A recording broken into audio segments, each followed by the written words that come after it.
Arestado sa Quezon City ang lalaking wanted sa kasong pangahalay sa kanyang kapitbahay sa Bulacan. Napag-alamang nahaharap din siya sa kasong murder. Balita hatid ni James Agustin. Kasabay ng oplang galugad ng mga operatiba ng Masambong Police Station sa Quezon City, naaresto ang isang lalaki na wanted sa kasong consented abduction with rape. Isinilbi ang warrant of arrest sa 34 anyos sa tricycle driver.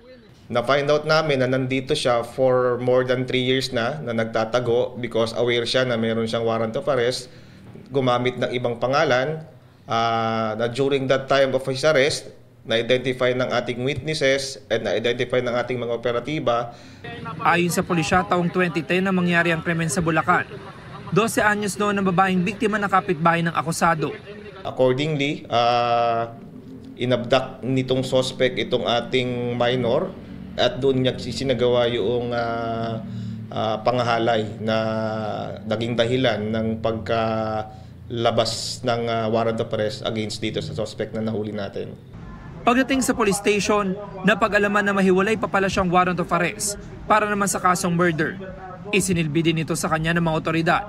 Ayon sa pulisya, sa Bulacan din ang nangyari ang krimen noong 2012. 14 anyos noon na lalaking biktima. Yung minor na biktima niya is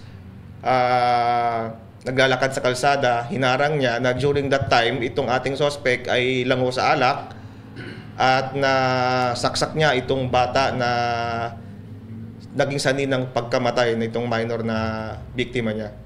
Una sa most wanted persons list ng Masambong Police Station ang naarestong lalaki. Tumanggi siya magbigay ng pahayag.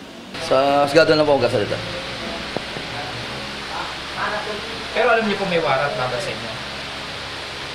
Hindi ko alam, sir. Husgado na po kasalita. James Agustin, nagbabalita para sa GMA Integrated News.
Kapuso, alamin ang maiinit na balita. Bisitahin at mag-subscribe sa GMA Integrated News sa YouTube.